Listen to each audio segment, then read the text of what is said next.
नमस्कार बंधुगण, स्वागत समस्त को गोटे नुआ एवं क्विक वीडियो रे। बहुत जनकर प्रश्न को लेकिन वीडियोटी मुझे करुँची छोट वीडियो बोली धरीने शेष पर्यटन देखा अनुरोध। जदि आप चैनल को नुआ तेज डेफिनेटली सब्सक्राइब करूँ। वीडियो भल लगुच वीडियो टी हाइप करूँ, आम परस्पर को सपोर्ट करें। बंधुगण, आपण मान भर प्रश्न बहुत जनकर थिला वन टाइम एग्जाम कौन, कौ मैंने वन टाइम एग्जाम दियंती, एग्जाम कौन समस्ते पास करते कि फेल हेले कौन हम। कारण बहुत दिन है वन टाइम एग्जाम सब स्टॉप पड़ा हो नाला, किंतु एबे माहौल चली वन टाइम एग्जाम आचार्य नागार्जुन यूनिवर्सिटी रे अन्य मैंने पचार केबे हम। तो चलते क्विक आंसर देदेबा ये सब प्रश्न जहाँ आपण मान मन अच्छी। वन टाइम एग्जाम केबे कौ मैंने दियंती।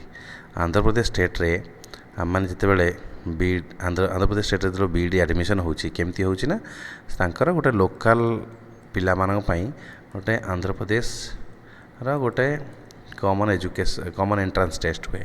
Andhra Pradesh education common entrance test गोटे हुए, ताकू जो मैंने पास करती लोकल पिला से माने काउंसिलिंग में जाकि एडमिट हो जाती एडमिशन पाई जाती। जी सीट बढ़ी जाए ताले 10% 20% से माने बाकी सीट बढ़ी जाए तो आमे माने कौन करूँ management quota. Okay, management Kotare आमे पिला माने जाकि एडमिशन करूँ। ये प्रथम जिनस। द्वितीय, जिते आम एग्जाम दऊ राइट, प्रथम को एग्जाम हम रेगुलर सेमिस्टर एग्जाम आपणकर हम। यहाँ हूँ प्रथम कथा, रेगुलर सेमिस्टर एग्जाम गोटे हम। मन करंतु एस एग्जाम रे आपण पास हो गले ताले क्लियर हो गला, बट इन केस आपड़ फेल हो गले ताले फेल होला पर आपन नेक्स्ट स्टेप कौन, आपन रिभैल्यूएशन अप्लाई करेंगे जोटा रीचेकिंग आम कहे एगेन से फेल हेले ताले नेक्स्ट ईयर पिलांकर जितेबाला रेगुलर एग्जाम हम। ओके, नेक्स्ट बैच जोटा ओके रेगुलर एग्जाम हम सेतेबेले तमें दब कौन सप्लीमेंटरी एग्जाम राइट। जदि से मनकर पास हो गला क्लीयर हो गला हेलो ना ताले कौन हम फेल हो गला। फेल हेले पुणी आउ थे रिभैल्यूएशन अप्लाई करा यदि सी भी क्लीयर है ना ताले नेक्स्ट टाइम बेलू कौन करा पड़ो आपन को वन टाइम एग्जाम पाई अपेक्षा करने को पड़ो अपॉर्चुनिटी मिस करथिबा कारण बुझे ना। द्वितीय रहिला ये एग्जाम रे कौन समस्ते पास करते कि and very clear answer no. कहीं ना जदि आपणकर लेखार कंटेंट ठीक नहीं, जदि आपणकर लेखार स्ट्रक्चर ठीक नहीं, जदि आपणकर लेखा ठीक प्रोसेस रे है नहीं, जदि आपण ठीक जिनिस लेखि नाहंती, आपणकर हैंड राइटिंग ठीक नहीं, ताले चांस रहउची फेल हबार भी एठी राइट।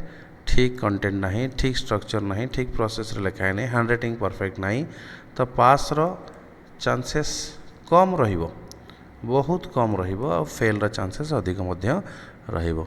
एमिति कहीं भाव ना जे वन टाइम एग्जाम दौचुली दया करिके मते पास करदेवे, नथिंग, नॉट एट ऑल, बिल्कुल नुहे राइट। एठी मध्य फेल होती। फेल हेले कौन हम, जदि फेल हो गल ताले वन्स फेल हो गला परे ताले पुणी अपेक्षा करिया पड़ियो आउ थरे वन टाइम एग्जाम जेतेबेले हम तापाई। किंतु किछि यूनिवर्सिटी रूल अच्छी से माने आपणकर फाइनाल सेमिस्टर ठारू 5 वर्ष भितर बोधवे कोर्सटा कंप्लीट कराती।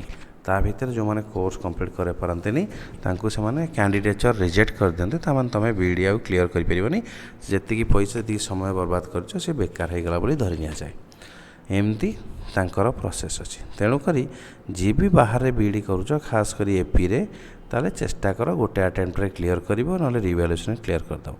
सेति पय सिंपल फार्मूला पाठ पढ़ भलरे लेख, एतिकी जिनस ही कहि परिबी राइट। वन टाइम एग्जाम गोटे डेंजरस जिनस एक्चुअली, कहीं आम जाचु लास्ट 4 वर्ष खंडे पर्यंत वन टाइम एग्जाम आसी नाला, पिला बहुत हैरान होती राइट।